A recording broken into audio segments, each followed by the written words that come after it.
Bonjour à tous. Alors, je ne sais pas si vous êtes comme moi, et moi je ne suis pas du matin, donc là c'est pas ma meilleure heure. Mais je vais essayer de faire quelque chose d'intéressant et quelque chose qui vous permette d'apprendre un truc ou deux sur la manière de mesurer l'impact business sur les réseaux. Je vais commencer cette présentation par vous raconter une histoire, l'histoire de comment cette thématique est arrivée chez nous et comment on a fait en sorte de s'assurer que c'était une thématique importante pour les marketeurs avec lesquels on travaillait.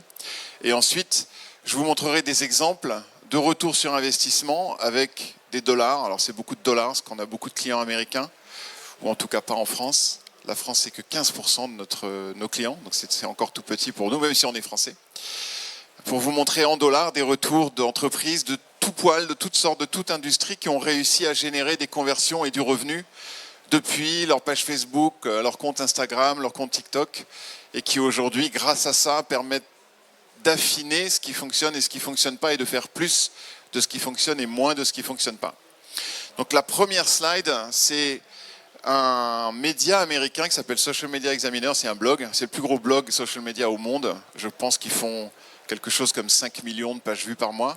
Et ils ont aussi le plus gros événement social media au monde qui s'appelle Social Media Marketing World, qui se tient à San Diego, auquel je suis allé pendant 9 années d'affilée. Cette année, pour la première fois, je n'y suis pas allé. Et ils éditent tous les ans un rapport sur l'industrie qui interroge tous les professionnels qui travaillent sur les réseaux sociaux et leur demande quelles sont les problématiques les plus difficiles pour eux. Et il y en a une qui revient tous les ans, depuis 13 ans que ce rapport est édité, c'est comment je fais pour prouver que mon travail sur les réseaux, il rapporte quelque chose et comment je peux valoriser mon travail grâce à cette preuve. Donc, cette première slide, c'est un souci pour les gens qui travaillent dans cette industrie depuis très longtemps. Et donc la deuxième, c'est le début de cette histoire. Cette histoire, elle commence avec une jeune femme qui s'appelle Fiona Abrams, qui était CSX, donc CSX c'est Customer Experience, dans une entreprise qui vendait, parce que malheureusement elle n'existe plus, des sous-vêtements pour femmes qui s'appelait Breyola. Et Breyola faisait énormément de publicité sur Facebook, et dans ces publicités, en dessous de ces publicités, il y avait beaucoup de personnes qui venaient poser des questions pour savoir si tel produit existait dans telle couleur, dans telle taille, avait telle autre alternative, s'il pouvait être livré dans leur pays, etc., etc. Et ces questions, c'était des centaines de commentaires tous les jours sur les publicités. Alors, ils dépensaient beaucoup d'argent en publicité, donc ils en avaient beaucoup, et donc ils avaient beaucoup d'engagement, mais des centaines de commentaires tous les jours sur ces publicités, voilà, qui posaient toute une typologie de questions qui était très alignée avec une intention d'achat. Évidemment, parfois sur les commentaires que vous pouvez avoir sur les posts sur les réseaux sociaux, vous avez un peu de troll, un peu de spam, un peu de choses qui servent à rien. Là, pour le coup, c'est bien de les enlever. Mais vous avez aussi parfois des questions, et eux en avaient beaucoup, qui notent une intention d'achat. Et quand une question note une intention d'achat, le réflexe de quelqu'un qui s'occupe de la relation client ou même de la promotion des produits de l'entreprise, c'est d'y répondre pour maximiser les chances qu'il a de convertir cette personne. Donc c'est ce qu'elle a fait. Elle a commencé à répondre à tous ces commentaires, mais comme c'était des centaines par jour, et qu'en tant que Customer Success Manager ou Customer Relationship Manager, elle avait aussi beaucoup d'autres choses à faire que de répondre à des commentaires sur Facebook. Elle a embauché une équipe d'assistantes virtuelles aux Philippines, donc 2 petites assistantes virtuelles aux Philippines, à 1000 pounds chacune par mois pour répondre à ces commentaires. Elle leur a appris comment répondre aux commentaires, elle leur a donné toutes les guidelines et le playbook pour dire voilà, quand on pose telle question, vous allez vous envoyer là, voilà les liens, etc. Vous mettez systématiquement les liens qui renvoient vers le site pour que les gens aient directement accès aux produits qu'ils recherchent ou à la réponse à la question qu'ils recherchent. Et ces 2 petites assistantes philippines, elles ont commencé à faire ça tous les jours. Et un jour, le patron de Fiona lui a dit « Je ne comprends pas pourquoi on dépense 2000 pounds par mois pour répondre à des commentaires sur des publicités et mettre les liens pour envoyer le trafic vers le site. La publicité est là, le lien de la publicité est là, ils n'ont qu'à cliquer sur le lien et ils vont bien trouver par eux-mêmes. » Donc elle avait un petit désaccord avec son boss sur le sujet.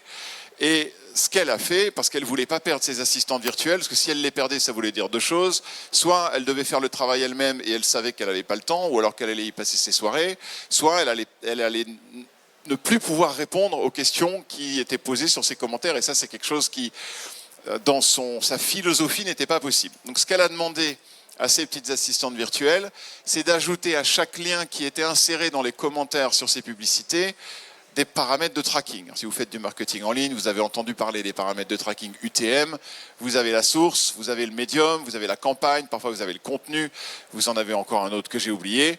C'est le plus connu, il y a d'autres façons de mettre des paramètres de tracking dans un lien, mais celui-là, il est utilisé dans 98% des cas.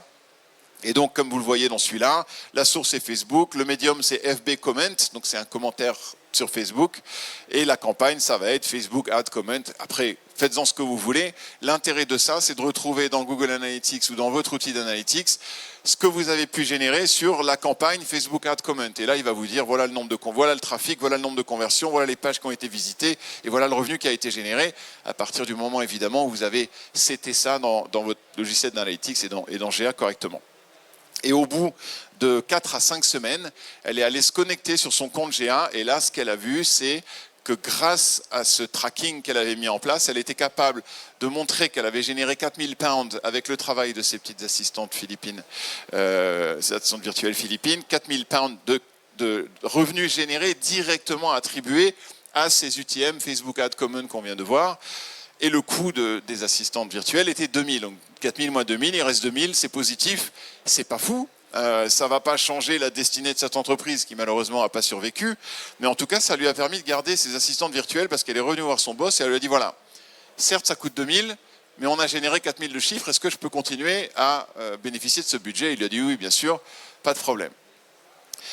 Et elle est venue me raconter cette histoire, et d'abord j'ai trouvé l'histoire canon, parce que quand quelqu'un vient vous raconter une histoire un peu créative de quelque chose qu'il a fait ou qu'elle a fait sur Internet, qui a permis de prouver quelque chose qui avant ne l'était pas, moi je suis toujours béat d'admiration, mais surtout elle est venue me dire, elle est super mon histoire, certes, mais elle demande énormément de travail manuel. Mes petites assistantes virtuelles philippines, elles copie-collent à peu près 7 à 800 fois par semaine minimum, un UTM sur un lien qu'elles vont ensuite mettre dans un commentaire. Je ne sais pas si vous avez déjà copié-collé des choses sur des liens, mais 7 à 800 fois par semaine, c'est quand même un vrai calvaire.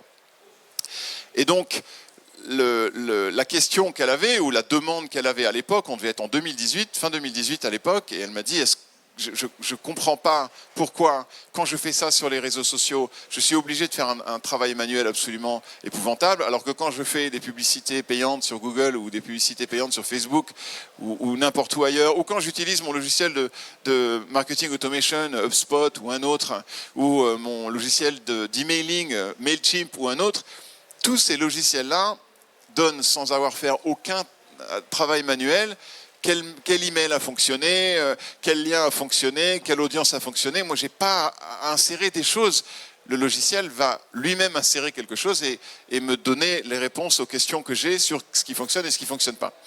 Et j'ai été assez frappé par cette demande et par la logique qu'il y avait derrière son propos. Effectivement, il n'y avait aucune raison que dans mon industrie, les logiciels ne fassent pas ça automatiquement, mais qu'ils le fassent dans pratiquement toutes les autres. Pensez à ceux qui font de l'affiliation. Votre logiciel d'affiliation, il traque tout seul. Si vous aviez dans votre affiliation à faire la gestion avec des Google Spreadsheets ou autre chose de quel affilié à quel code et quel machin, ce serait absolument ingérable et personne n'en ferait. Et donc depuis ce moment-là, de fin 2018, j'ai beaucoup harcelé mes équipes pour qu'elles proposent à Fiona une solution technique. Mes équipes, malheureusement, quand on était 10, elles faisaient ce que je disais. Maintenant qu'on est 160, elles ne font plus du tout ce que je dis. Et donc, il faut que j'arrive à leur prouver qu'il y a un marché, il y a un besoin et quelque chose qui intéresse les gens qui travaillent dans le domaine des réseaux sociaux et du marketing sur les réseaux sociaux. Et pour faire ça, la première chose que j'ai fait, c'est que j'ai demandé à mon équipe data de regarder un petit peu dans les données que nous, on avait de ce qui était publié sur les réseaux sociaux, quelle était la récurrence du comportement que Fiona avait pu avoir avec ses commentaires Facebook et ses liens traqués sur Facebook. Donc le premier data point qui m'ont sorti, c'est les posts, je crois que c'était sur une période de 6 mois, on avait 10 650 000 posts qui avaient été publiés sur l'ensemble des réseaux sur lesquels on peut mettre des liens. On a exclu Instagram à l'époque parce que sur Instagram, on ne peut pas mettre de lien dans un post, donc ça ne sert à rien de regarder ça. Donc on était, je pense, sur Facebook, Twitter et LinkedIn majoritairement.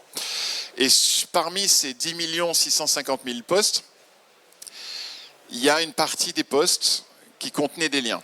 Alors, je vais vous demander ceux qui pensent que c'est plus de la moitié des posts. Ceux qui pensent que plus de 50% des posts publiés sur Facebook, LinkedIn ou Twitter contiennent des liens, est-ce que vous pouvez lever la main? Plus de la moitié des posts. Non, personne pense que c'est plus de la moitié des postes. Entre 30 et 50% des postes. Non? Une personne, deux personnes.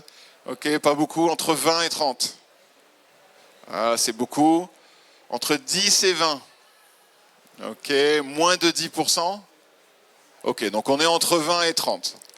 Vous n'êtes pas loin, c'est 32%. Moi, ça m'a surpris parce que, évidemment, je ne savais pas quel allait être le chiffre. J'ai été très content de voir que c'était relativement important et donc que le comportement de Fiona n'était pas un comportement unique et rare, était un comportement relativement fréquent.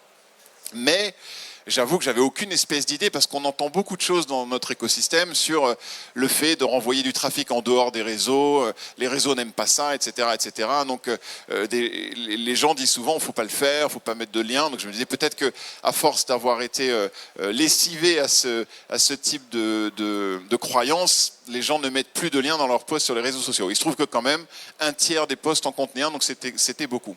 Maintenant, on vient sur le troisième chiffre, qui est encore plus intéressant que celui-là, qui est parmi ces 3 400 000 liens, ces 32% de posts qui contiennent des liens.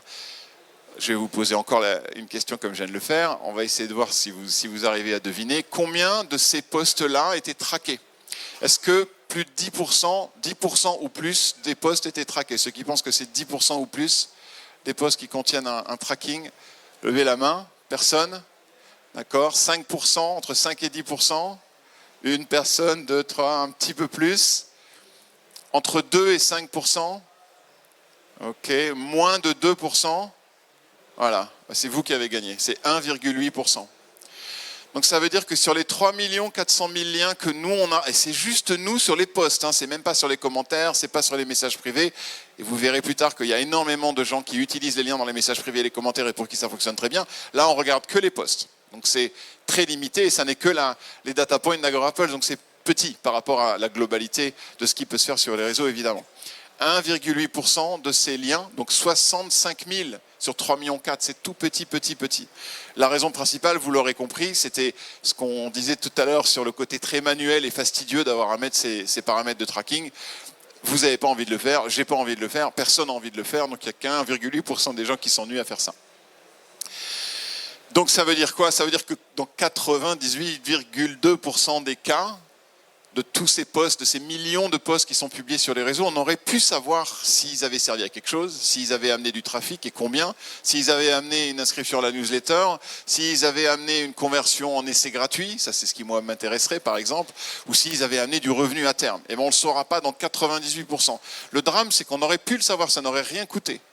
Parce qu'elles sont arrivées, ces conversions, ce revenu il a été généré, ce trafic il a été envoyé, mais on ne sera pas capable de savoir si c'est le cas ou pas.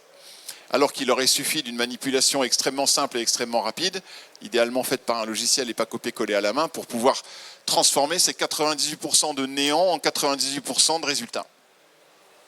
Et ça m'a vraiment frappé et ça m'a dit ok. Techniquement, mécaniquement, mathématiquement, le problème il est réel.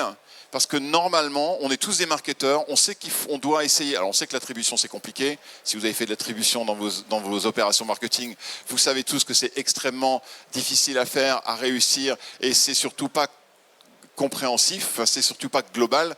On sait qu'on ne mesure pas tout, on parle beaucoup du dark social ces derniers temps, vous avez dû en entendre parler. Il y a des choses qu'on ne peut pas mesurer, c'est un fait, c'est comme ça. Dans le marketing, il y a la moitié, moi je dis toujours à mes équipes, la moitié du marketing c'est pour faire de l'awareness et de la visibilité et se faire connaître. Et on ne saura jamais vraiment trop le mesurer, sauf à voir le nombre de fois où on a été mentionné ou le nombre de fois où on a été repris, ou éventuellement la portée, le nombre de fois où on a été vu, ce qui est probablement la moins bonne mesure, mais enfin si on n'a que celle-là, on va la prendre. Mais l'autre moitié du marketing, elle doit impérativement être faite pour générer du business pour l'entreprise. Et moi, typiquement, c'est un changement que j'ai fait avec mon directeur marketing qui est canadien, Daryl s'appelle, cette année. Je lui ai dit, ton variable et les variables de ton équipe et le succès de ton équipe marketing en général ne sera mesuré qu'à l'aune d'une seule chose, c'est les demandes de démo. Tout le reste, je m'en fous. Tu peux faire tout ce que tu veux d'autre, il n'y aura pas de bonus, il n'y aura pas de variable, il n'y aura pas de récompense, il n'y aura pas de bravo l'équipe marketing, vous avez fait votre travail. tant que vous n'avez pas amené des demandes de démo. Alors on est très en bas du funnel, hein. Et les marketeurs qui sont ici dans la salle doivent tous se dire, oh mon Dieu, quelle horreur, si on me mesurait à la demande de démo, je pense que je donnerais ma démission. Mais c'est le genre de choses, et c'est 50% encore une fois, le reste des 50% de leur travail, évidemment, comme ce que je fais ici, c'est de la visibilité, c'est très compliqué. Quand on va parler dans une conférence ou même quand on a un stand dans un événement comme celui-là, c'est très compliqué de mesurer avec une grande précision quel est le retour sur investissement. On le fait surtout pour créer de la visibilité. Donc, ça a validé le problème. La deuxième question que moi je me suis posée, c'est est-ce que ce problème il est important pour vous, pour les gens qui opèrent dans cet écosystème, ou est-ce qu'ils disent pas grave, on mesure pas, il y a plein d'autres trucs qu'on mesure pas. Et puis quand je vais dans une conférence et que j'ai un stand, je ne mesure pas non plus, mais on sait qu'il faut le faire. Et puis tant qu'on a du budget, faisons-le. Et puis voilà. Donc la vraie question, c'était quelle est la perception de l'industrie sur ce problème. Donc on a fait un petit sondage, c'est pas énorme, c'est 300 personnes, mais on a réussi à avoir que 300 participants. Parmi les marketeurs qui travaillent sur les réseaux sociaux, qui sont dans notre réseau, qu'on connaît nous, qui sont parmi nos clients ou nos prospects. Et on leur a posé un certain nombre de questions. La première question qu'on leur a posée, c'est à quel point c'est important pour vous de mesurer l'impact business. Et là, 98% ont dit c'est un peu ou très important. Alors, il y a du un peu, évidemment, c'est pas très important pour 98%. Je me souviens plus exactement du split, mais en tout cas, il y avait un niveau d'importance qui était là. Il n'y avait que 2% qui en avaient rien à fiche de mesurer l'impact business du travail, de leur travail sur les réseaux. La deuxième question qu'on leur a posée, c'est est-ce que vous le mesurez aujourd'hui ? Et là, il n'y en a que 35% qui nous ont dit oui, je le mesure aujourd'hui. Alors quand on rapproche ce chiffre de 35% aux 1,8% qui mettent des trackers dans leurs liens, on se dit mais que font les 33 autres pourcents pour mesurer ce qui vient des réseaux sociaux ? Évidemment, on ne leur a pas posé la question parce qu'on s'est posé la question quand on a vu le chiffre et le sondage était terminé. Mais moi, c'est le premier truc que je me suis dit. Il y en a probablement 33% là-dedans qui pensent qu'ils mesurent, mais qui ne mesurent pas forcément. La question suivante, c'est pourquoi vous ne mesurez pas? Donc les 65% qui ne mesurent pas, quelles sont les raisons? La raison, c'est le prix, c'est compliqué, je ne sais pas comment on fait. Il y a sûrement des outils où il y a des outils, mais ils sont très chers. Pour vous donner un exemple, on est passé d'un mix d'outils pour tout ce qui était CRM et marketing chez nous à un outil unique qui était HubSpot. C'est le choix qu'on a fait. On a fait HubSpot versus Salesforce. Et Salesforce était très compliqué et nous on n'avait pas un niveau de complexité, on avait un seul produit, une seule façon de vendre, donc on n'avait pas besoin de la complexité de Salesforce, c'est pour ça qu'on a choisi HubSpot. Ça reste un logiciel compliqué et horriblement cher, je ne sais plus combien on vient de repayer là, mais on n'est pas loin des 80 000 € pour 2 ans, et quand on a fait le choix d'HubSpot, la promesse d'HubSpot, c'était tout au même endroit, mais mon CMO américain me disait « The unique source of truth », tout va être là, ça va être formidable, on va tout traquer. Bon, c'est absolument pas vrai, on traque pas tout, c'est très cher et ça prend énormément de temps à mon équipe data, à mon équipe marketing ops, sales ops, de faire tous les réglages, de faire tous les tableaux de bord, etc. Donc les outils sont compliqués, les outils sont très chers, ça c'est une certitude. Donc voilà la réponse qu'on a eue. Les conséquences de ne pas le faire, donc on leur a demandé quelles sont les conséquences, quelles sont à votre avis les conséquences que ça a. La première conséquence qui est revenue, c'est que ça va impacter négativement la progression de ma carrière. Tous les marketeurs qui travaillaient entre autres sur les réseaux sociaux se disaient si je ne suis pas capable de prouver l'impact de mon travail, clairement ma carrière elle va aller moins bien que si je suis capable de prouver l'impact de mon travail. Et là-dessus je raconte toujours une triste anecdote. Une anecdote qu'on a vécue nous il n'y a pas longtemps, parce que je suis dirigeant d'entreprise, j'ai 165 salariés à travers le monde, et je passe mon temps à faire avec ma directrice financière des arbitrages, quand les choses vont bien, des arbitrages de budget, comment on les alloue, à qui on les alloue et pourquoi, et quand les choses vont moins bien, des arbitrages de budget, qu'est-ce qu'on coupe, qui on coupe et pourquoi. C'est triste, mais c'est une réalité. C'est-à-dire que quand on sait qu'on va perdre 1 million d'euros cette année et qu'il nous reste 800 000 € à la banque, soit on va dans le mur et on dépose le bilan à la fin de l'année, soit on coupe des choses, des gens ou des budgets ou des projets. Et quand on regarde les équipes et les projets avec les gens qui les mènent, qui sont dans le plan, le budget de l'année à venir, malheureusement, tout en haut, safe, on va les garder, ceux qui ont un lien direct avec la génération de revenus. Le sales qui atteint son quota tous les mois, on va le garder. Le sales qui atteint son quota 1 mois sur 2, a priori, on va le garder aussi. Celui qui atteint jamais son quota, on ne va pas le garder. Et on va descendre comme ça la liste des projets, la liste des gens dans l'entreprise pour aller jusqu'à qui est-ce qu'on peut ne pas garder. Et ceux qu'on peut ne pas garder, ils sont tout en bas de la liste, c'est ceux dont on n'est absolument pas certain que ce qu'ils font sert à quelque chose pour le business. Et malheureusement, quand on est capable de prouver rien du tout de l'impact business de son travail, on a plus de chances de se retrouver dans le wagon de queue que dans le wagon de tête des mauvaises nouvelles, quand malheureusement des mauvaises nouvelles doivent arriver. Mais c'est aussi vrai quand ça va bien, on va être dans le wagon de queue des augmentations, on va être dans le wagon de queue des promotions, etc. etc. Donc ça, c'est une triste réalité, et moi je la vérifie tous les jours. Au mois de janvier, on a dû se poser la question de garder ou pas une équipe qui était une équipe qu'on avait constituée aux États-Unis pour créer une communauté de social media managers. Ils étaient 4, ils nous coûtaient relativement cher, parce que les Américains coûtent très cher. Et le patron de cette équipe est parti, et on a immédiatement dit, il y a une vraie possibilité qu'on décide de dissoudre l'équipe et de laisser partir les autres, et c'est ce qu'on a fini par faire. Et on a effectivement utilisé ce raisonnement. Quel est l'impact business de cette communauté aujourd'hui? Ok, il n'existe pas, ou en tout cas il n'est pas prouvable. Pour la petite histoire, j'attache beaucoup d'importance à ce que les gens sachent exactement chez moi comment ils vont être jugés. J'ai un document qui s'appelle What Success Looks Like que je demande à chacun de mes managers de créer pour chacun des salariés. Et dans le What Success Looks Like de l'équipe communauté, il y a 1 an et demi, quand j'avais embauché son leader, j'avais mis « Fais bien attention à être capable de prouver l'impact business de ton travail ». Donc depuis le début, il était très acutely aware, je suis désolé pour l'anglais, je parle anglais du matin au soir, il savait très bien que c'était un élément de mesure important, et malheureusement ils ne l'ont pas mis en place. Donc le jour où la difficulté est venue, ça a été relativement rapide de trancher ce point-là. Donc voilà, impact sur la progression de la carrière. Le deuxième, c'était pour les agences. 65% des agences nous disaient je vais avoir du mal à attirer de nouveaux clients ou à conserver mes clients existants. L'impact sur la progression de carrière, c'est une chose, mais 77% disaient aussi je ne suis pas écouté, je ne suis pas dans les comités où on décide. Je ne fais pas partie. Alors évidemment, je ne suis pas au comité exécutif, c'est assez rare, mais je ne suis pas non plus forcément dans les petits papiers de la direction. Je ne suis pas forcément là où se prennent les grandes décisions stratégiques de l'entreprise. Parce que je ne peux pas impacter, ou je ne sais pas si je peux impacter le business de l'entreprise. Donc voilà, qu'est-ce qu'on peut faire avec ça? D'abord, pour moi, c'était la validation que le problème, ce que faisait Fiona, la pratique, elle existe. Elle est relativement importante, en tout cas suffisamment importante pour qu'on s'y intéresse. 1/3 des postes qui contenaient des liens, c'était suffisamment massif pour qu'on s'y intéresse. Ensuite, le fait que seulement 1,8% des liens étaient traqués nous montrait qu'il y avait une vraie opportunité d'apporter de la valeur. Enfin, est-ce que c'était un problème pour les gens qui travaillent dans cette industrie? Oui, ça l'est. Alors pas pour tout le monde, pas forcément au même niveau, pas forcément un problème très important. Mais il n'y avait pas une ignorance complète de « on s'en fout ». Donc je me suis dit ça vaut la peine. Donc là, la question qu'on s'est posée, c'est qu'est-ce qu'on fait? Est-ce qu'on embauche plein de Philippins et on copie-colle des liens partout? Ou alors est-ce qu'on fait régler ce problème par la machine, par le logiciel? Et évidemment, c'est ce qu'on a voulu faire. De repenser la manière dont on traite les réseaux sociaux comme un centre de profit et pas un centre de coût. Et ça, c'est ma nouvelle bataille et c'est ma nouvelle vision. Comment on fait en sorte que les réseaux sociaux soient un centre de profit et pas un centre de coût? Parce que ce qu'on entend beaucoup de notre marché, de notre industrie, c'est un mal nécessaire. Il y a tous ces gens qui viennent sur les réseaux sociaux, on doit y être. Si on n'y est pas, on va être mal vu. Et une fois qu'on y est, il faut qu'on y publie du contenu. Prenons un stagiaire à 300 € par mois et demandons-lui de faire du contenu. Oh, maintenant, ils mettent des commentaires et ils nous envoient des messages. Il faut qu'on leur réponde.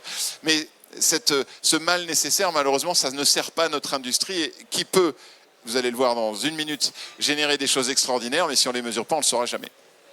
Donc voilà, donc c'est ce qu'on a décidé de créer. Je vais vous montrer notre dashboard à nous. Alors, nous, LinkedIn, c'est le générateur de revenus numéro 1.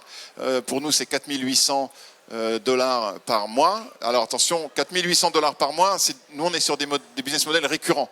Donc multipliez 4 800 par 12 et ensuite multipliez-le par 5. C'est à peu près comme ça qu'on valorise une entreprise de logiciels. 4 800 x 12 x 5. Et ça, c'est la valeur d'entreprise qui a été créée depuis LinkedIn. Donc 4 800, ça peut paraître pas beaucoup, mais la valeur d'entreprise, tous les mois, comme ça, elle est pas mal. Le truc qui est vraiment intéressant, et donc on s'est dit, ok, LinkedIn, ça vaut la peine, il faut qu'on continue à investir sur LinkedIn et à travailler sur LinkedIn.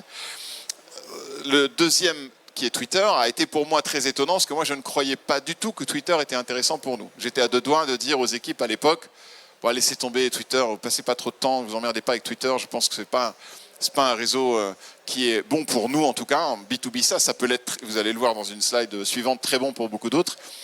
Et j'ai été très surpris par les $4000 générés depuis Twitter. Donc ça nous a obligés à repenser, ok, qu'est-ce qu'on fait sur Twitter pour pouvoir augmenter ce chiffre et l'améliorer, et comment on peut aller apprendre de ce qui fonctionne sur Twitter, en sachant que ça, c'est le dashboard global qui vient de GA, c'est pas le dashboard détaillé qui vous montre qu'est-ce qui a fonctionné sur Twitter, on va y venir dans un instant.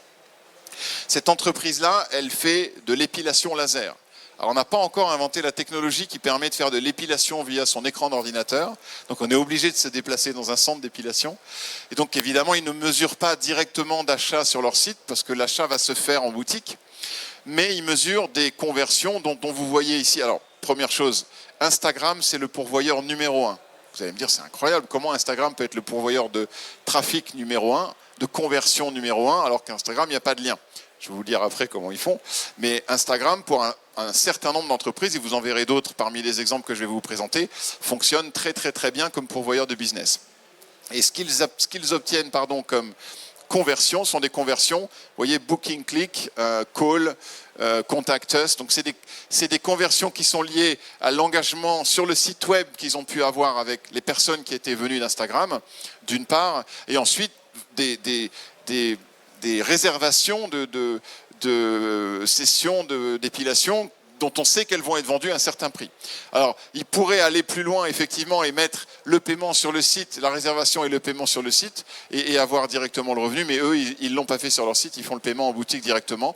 C'est peut-être parce que c'est un réseau de franchisés, dans ces cas-là, vous voulez laisser le revenu chez le franchisé et pas l'avoir si c'est le franchiseur qui s'occupe de la communication globale. Ça dépend un petit peu de comment sont structurées ces entreprises à réseau. Celui-là, c'est une toute petite entreprise qui vend des kits de broderie, des kits et des modèles de broderie. Ils sont en Australie et eux, ils ont démarré leur business sur des groupes Facebook. Mais quand on regarde le chiffre qui est donné pour le revenu et les conversions sur l'outil d'analytics, sur Google Analytics dans notre cas, on voit un chiffre global, Facebook vous apporte tant. Ça c'est bien, mais ça ne permet pas d'optimiser. Et dans leur cas à eux, ils peuvent aller voir évidemment quel est, alors je pense qu'on a après quel est le groupe et quelle est la page, qu'ils ont plusieurs groupes Facebook et plusieurs pages Facebook, et ils sont capables de voir le résultat en revenus et en conversion par page et par groupe.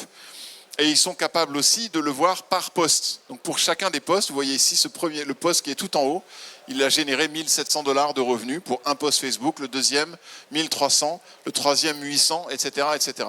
Et ça, ce que ça leur permet de faire, c'est de voir quels sont les posts qui fonctionnent bien. Et vous savez ce qu'ils font avec les posts qui convertissent le mieux et qui génèrent le plus de revenus ? Ils les promeuvent, ils font des boosts, ils payent pour les envoyer plus. Oui, c'est con. Le paid, c'est bien, mais c'est encore mieux quand c'est fait sur la base d'un contenu dont on sait qu'il y a déjà une conversion organique qui a bien fonctionné. Alors celui-là, c'est très américain, ça n'existerait pas en France. C'est une entreprise qui crée des t-shirts, des sweatshirts, des casquettes, des vêtements en général, à l'effigie des logos et des noms des équipes de sport des universités américaines. Alors si vous êtes comme moi et que vous avez fait vos études en France, il n'y a pas d'équipe de sport dans votre université. Ça n'existe pas. Aux États-Unis, non seulement ça existe, mais en plus c'est une religion. Tout le monde à l'université va cheer pour l'équipe tous les samedis, est fan de son équipe de football, de basket, de baseball. Et donc ils adorent et ils ont une vraie affinité avec le nom et avec le logo de l'équipe de sport de leur université. Donc cette entreprise, elle s'est lancée pour vendre ça, et apparemment, c'est sur Twitter qu'ils ont le plus de fans et que les communautés d'équipes de football d'université ou de baseball d'université sont les plus actives, et les influenceurs dans ce domaine-là, c'est sur Twitter. Et eux, ils génèrent sur leur compte Twitter $41 800 par mois. Alors, $41 800 par mois, on est déjà un petit peu mieux que les 4 000 que nous on fait. Et ce qui est encore plus intéressant pour eux, c'est beaucoup dans les posts, pratiquement pas sur les commentaires étant sur la page Facebook. Eux, quand ils regardent chaque tweet, et donc vous voyez le premier tweet tout en haut, il a fait $8 600 pour un tweet, un seul tweet, $8 600 de chiffre d'affaires. Le deuxième, il a fait 5 300, le troisième, il a fait 5 000, le quatrième, il a fait 2 900, le cinquième, il a fait 2 900 aussi. Donc c'est très significatif. Un tweet, 3, 4, 5, jusqu'à $8 000 de chiffre pour un seul. Et là, eux, ce que ça leur permet de faire, parce qu'ils vont évidemment voir les visiteurs, les transactions, le revenu, et ils vont savoir combien de fois le tweet a été vu, parce que ça, ils auront la donnée sur Twitter. Alors, on va la voir aussi bientôt sur ce tableau, moi, on l'a pas encore. Ils vont pouvoir voir quelles sont les équipes de sport qui marchent le mieux, et comme il y a des centaines et des centaines d'équipes de sport d'université aux États-Unis. C'est littéralement des centaines. Et ça, c'est une toute petite entreprise, ils sont 35 personnes. Eux, ils vont pouvoir voir qu'est-ce qui a le mieux marché, et quand ils vont prioriser quel sweatshirt ou t-shirt ou quel logo on refait, parce qu'ils les customisent, les logos, ils les travaillent un petit peu, ils ont un travail d'artiste derrière. C'est pas juste de reprendre le logo existant et de le coller sur un sweatshirt. Et ben, ils vont prioriser les universités où le lien affinitaire est le plus fort, et donc les potentialités d'achat sont plutôt à 8000 qu'à 3000. Et ça leur a permis de faire ça, qui était quelque chose qu'ils avaient du mal à mesurer avant. Maintenant, ils le mesurent instantanément et très rapidement. Cette entreprise-là, elle vend des médicaments à base de plantes. Donc c'est comment on se soigne à base de plantes. Et tout son business, elle l'a construit en lançant des groupes Facebook au départ. Et la particularité, alors là, eux, ils ont 9000 $ de revenus générés depuis les liens qu'ils mettent sur Instagram. Alors là, vous allez tous me dire, mais comment mettent-ils des liens sur Instagram? Ben, ils mettent des liens sur Instagram dans les messages privés. Et quand vous regardez d'où viennent les ventes, private message, c'est 9300 $. Et ce qu'ils font, c'est qu'ils font des stories sur Insta, ils font 10 à 20 stories par jour, qui parlent des affections et des problèmes de santé que vous pouvez avoir, et qui vous disent, si vous voulez en savoir plus sur cette affection et comment la traiter avec des plantes, envoyez-nous un message. Et ils reçoivent des centaines de messages tous les jours, et à ces centaines de messages, ils répondent en disant, vous pouvez trouver la pommade machin, les comprimés bidules à tel endroit sur le site, et ils génèrent directement le chiffre d'affaires, et ils le traquent directement grâce à ça. Et après, ils ont aussi des pages d'atterrissage, on peut traquer sur quelle page d'atterrissage le trafic social est envoyé. Vous voyez qu'il y a des pages spécifiques pour Instagram. Je pense que c'est les pages qu'ils ont créées derrière leur lien dans leur bio. Et ils peuvent voir aussi dans l'équipe, parce qu'ils ont une équipe qui répond à tous ces messages, qui génère le plus de chiffres dans l'équipe, qui est le plus efficace. Et donc on voit que la numéro 1, elle génère 8700 $ sur 30 jours, et la numéro 2, 1200, 1100, 300, et qu'il y en a qui génèrent rien du tout. Alors il y a peut-être une raison pour laquelle elle génère rien du tout. Je n'ai pas été creusé jusqu'à savoir s'ils faisaient tous le même travail, et ils auraient dû tous générer la même chose. Il y en a peut-être qui ne gèrent absolument pas des réponses avec des liens, mais qui enlèvent le spam, par exemple. Et dans ce cas-là, évidemment, ils ne vont pas créer de résultats. Mais ce qui est sûr, c'est qu'entre la première et... Mettons que la première et la deuxième répondent au même message, clairement, la deuxième peut apprendre de la première. Nous, c'est quelque chose qu'on fait avec nos sales. On a tous les lundis un hot seat dans lequel un sales qui a vraiment réussi à closer un beau deal va venir raconter aux autres comment il a fait, quelles objections il a eues, comment il y a répondu, etc., etc. En gros, il va venir raconter comment il réussit, et les autres qui sont parfois plus juniors ou moins compétents sur certains points vont apprendre de ça. Donc comment on apprend des meilleurs? En identifiant les meilleurs. Ça, c'est un moyen de le faire. Ça, c'est encore... Vous voyez, les industries, il y en a vraiment dans tous les sens. Eux, ils louent des locations de vacances en Caroline du Nord, sur la plage. Donc, ils ont des magnifiques maisons sur la plage qui coûtent assez cher. Vous allez le voir dans un instant. Et une location, c'est 11 800 $ de chiffre. Alors, vous pourriez me dire, ils ont fait une location sur Facebook, formidable, coup de chance. Ben non, pas coup de chance, ils ont fait une deuxième. Donc, vous voyez, une deuxième à 11 400 $ de réussite. Alors, c'est pas énorme, une location. Mais s'ils n'avaient pas fait ce post Facebook, ils n'auraient pas eu ces presque 12 000 $ de chiffre, enfin 23 000 en tout avec ces deux-là, plus 3 400, plus 3 200, etc., etc.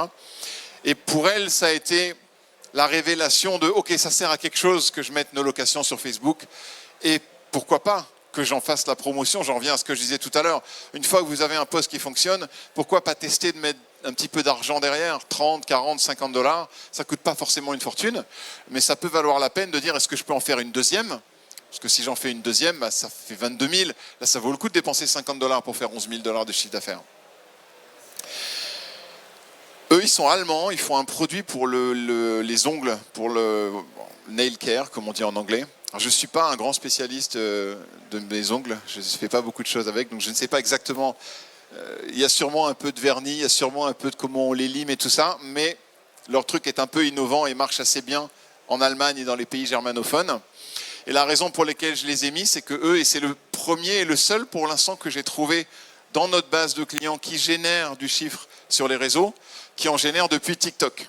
TikTok, c'est le réseau le plus compliqué parce qu'il y a vraiment de liens nulle part. Il n'y a pas de message privé où on peut mettre les liens. On ne peut pas mettre les liens dans des stories comme sur Insta. Insta, il n'y a pas beaucoup de liens, mais on peut en avoir un petit peu quand même. Sur TikTok, on peut en avoir rien, sauf dans la bio de son profil TikTok.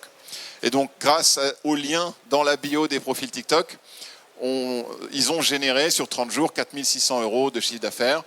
Encore une fois, c'est pas énorme, mais c'est déjà l'indication qu'il se passe probablement un truc chez TikTok pour eux et que ça vaut le coup de regarder ce qu'ils font et de tester des choses pour voir ce qu'ils peuvent faire de mieux. La difficulté qu'ils vont avoir, eux, avec TikTok versus d'autres types de réseaux, c'est qu'ils vont pas pouvoir granulairement aller voir quelle vidéo TikTok a le mieux fonctionné ou quel influenceur TikTok avec lequel nous avons travaillé nous a amené le plus de trafic ou de revenus. Mais pour moi, c'est un sujet important et c'est un sujet sur lequel on va travailler dans l'année à venir. Et on est déjà en train de travailler dessus. Comment on peut faire sur ces réseaux où la présence de liens est extrêmement limitée pour quand même apporter un minimum de granularité, pour quand même pouvoir aider à comprendre ce qui fonctionne et ce qui ne fonctionne pas. Voilà. Donc évidemment, tout ce que je viens de vous montrer, c'est le dashboard d'AgoraPulse. AgoraPulse, c'est pas gratuit. Maintenant, ça commence à 59 € par mois et par utilisateur, donc c'est pas non plus très cher par rapport à beaucoup d'autres dans leur domaine. C'est une entreprise française, comme je vous le disais tout à l'heure. Mais vous n'êtes pas obligé d'utiliser un outil pour mesurer tout ça. Vous pouvez le faire vous-même. Alors, vous avez entendu l'histoire de Fiona. Vous savez qu'il y a un coût à le faire soi-même. C'est un coût de temps. Mais pour que vous puissiez apprendre à le faire vous-même et à générer les liens et surtout aller voir ensuite dans GA et exploiter GA pour savoir depuis GA ce qui a fonctionné, ce qui n'a pas fonctionné et comment on fait ça. J'ai donné beaucoup d'argent à ce monsieur qui s'appelle Christopher Payne pour qu'il crée une formation sur comment est-ce que je mesure le retour sur investissement des réseaux sociaux. Quand je dis beaucoup d'argent, c'est 7 500 $. Normalement, il vend ses formations 500 $. Et là, aujourd'hui, elle est gratuite. Il vous suffit de scanner ce QR code, de vous inscrire ou d'envoyer le lien à quelqu'un dans votre équipe dont vous pensez que ça pourrait être quelque chose d'intéressant pour lui. Et en gros, je ne sais plus combien il y a de modules, mais ça dure quelques heures et il vous explique effectivement comment c'était les UTM correctement et comment c'était Google Analytics correctement. Alors maintenant, vous avez GA4. GA4 fait des choses pour vous que Universal Analytics ne faisait pas avant. Typiquement, maintenant, les conversions, elles sont automatiquement... Enfin, il y a des conversions qui sont automatiquement proposées par GA4, alors que dans Universal Analytics, il fallait impérativement les setter soi-même. GA4 règle aussi les problèmes de RGPD dont vous avez peut-être entendu parler. Donc ça va permettre de remettre Google Analytics dans les petits papiers des 3 pays qui ont trouvé que Google Analytics n'était pas bien, la France, l'Autriche et l'Italie. Bon voilà, nous en ce qui nous concerne, on s'est dit que Google allait régler le problème et c'est ce qu'ils ont fini par faire avec GA4. Donc cette formation, c'est mon cadeau pour que ça ne vous coûte rien et que vous puissiez au moins vous apprendre ou quelqu'un dans votre équipe apprendre comment faire ça sans dépenser d'argent, juste en dépensant un petit peu d'huile de coude. Et voilà, mon email, mon LinkedIn. Moi, ce qui me ferait vraiment plaisir, c'est que si vous avez été intéressé par ce que j'ai partagé avec vous aujourd'hui et que vous vous êtes dit, moi aussi, ou avec mon équipe aussi, il faut qu'on commence à mesurer l'impact qu'on peut avoir grâce aux réseaux sociaux sur le business. Et si vous avez dans quelques semaines, dans quelques mois, une histoire à raconter par rapport à ce que vous avez fait suite à ce que je vous ai partagé aujourd'hui, j'adorerais que vous m'en parliez. Et je vous inviterai dans mon podcast que je viens de lancer pour que vous me racontiez cette histoire et pour faire un peu parler de vous. Et je serai très heureux d'utiliser vos histoires pour évangéliser encore plus, ce qui pour moi est un combat quotidien, hebdomadaire, mensuel, trimestriel, annuel, de tous les moments, de comment on fait pour que le travail qu'on fait sur les réseaux soit mieux valorisé, soit mieux reconnu et nous permettent, et vous permettent à tous aussi, de renforcer l'image qu'a cette industrie et l'impact qu'elle peut avoir sur les équipes marketing en général. Voilà. Donc maintenant, on a un temps de questions. Je ne sais pas exactement combien de temps, mais je serais ravi de prendre vos questions. On a 5 minutes. Ah oui, c'est court. C'est moi qui ai. Donc je serais ravi. Si vous avez des questions, on a 5 minutes pour les prendre. Au début, hier, c'était un petit peu lent à démarrer, mais après, on en a eu beaucoup. J'en ai 2 ici.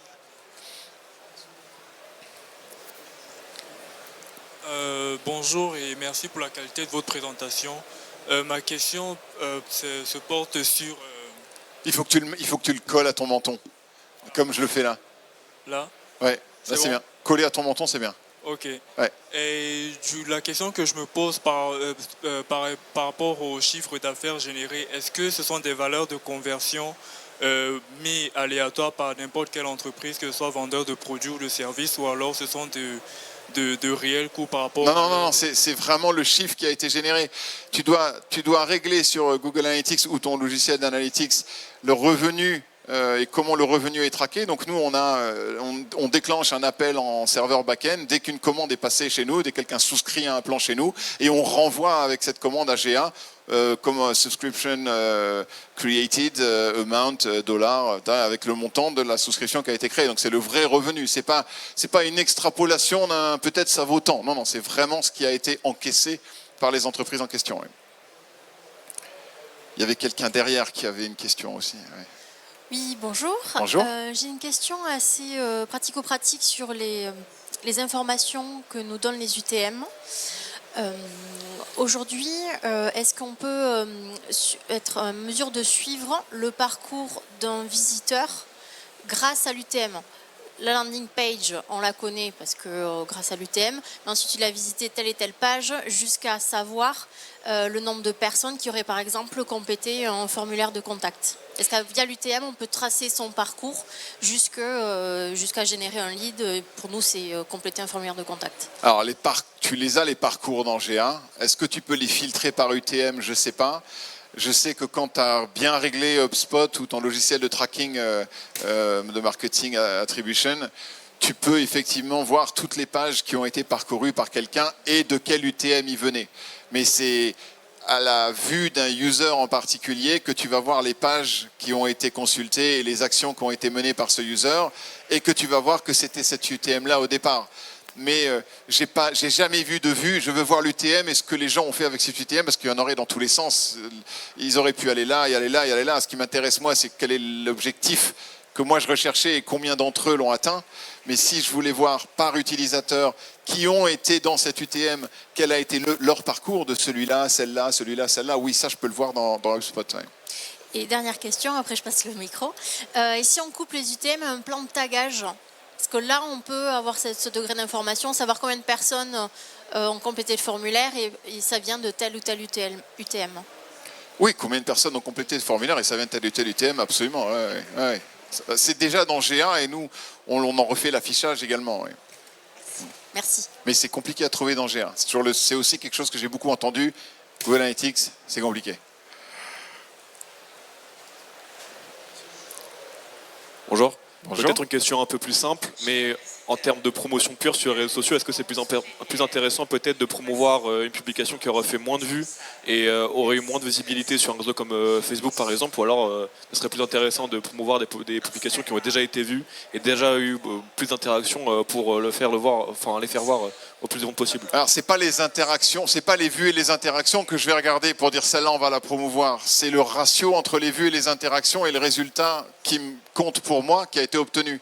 Si tu as peu de vues et peu d'interactions, mais un très gros résultat, là, il faut mettre le max d'argent sur ce truc-là. Si tu as beaucoup de vues, beaucoup d'interactions et un résultat moyen, a priori, c'est pas la peine d'en mettre plus, parce que ça risque de pas être rentable. Donc, à chaque fois que j'ai vu des opportunités comme celle-là, c'était vue, interaction, bif bof. Si on avait regardé que ces tableaux d'analytics, de réseaux sociaux, Facebook ou autres, on se serait dit, bon, elle n'a pas trop performé celle-là. Puis derrière, 11 000, ou 12 000 ou plus, ou 8 000.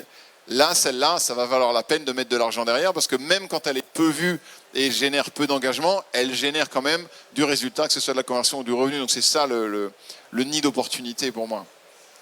D'accord, merci.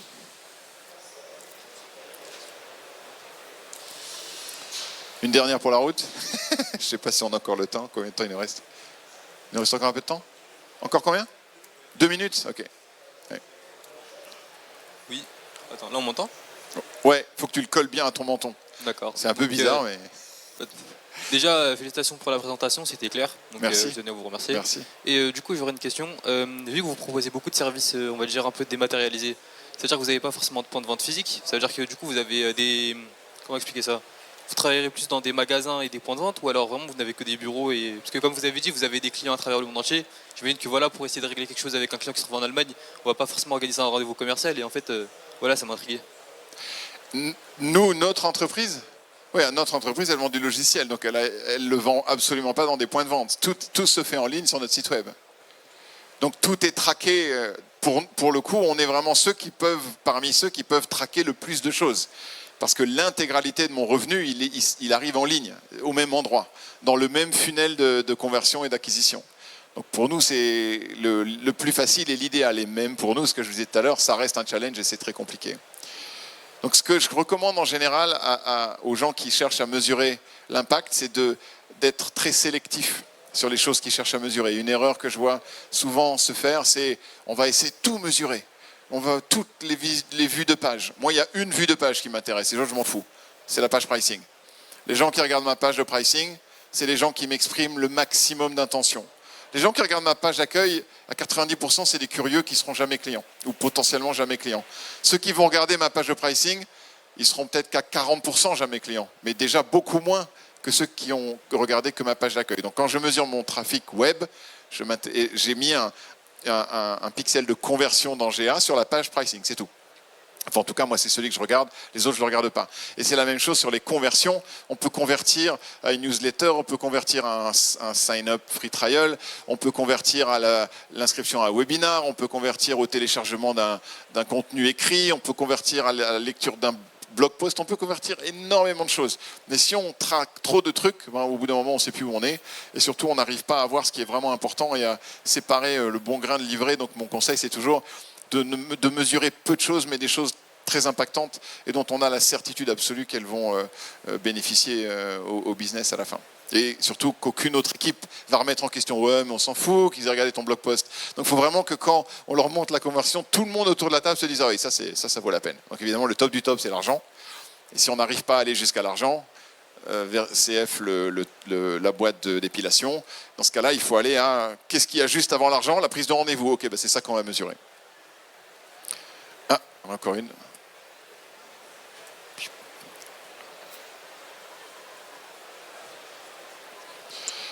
Juste une dernière rapidement. Ouais.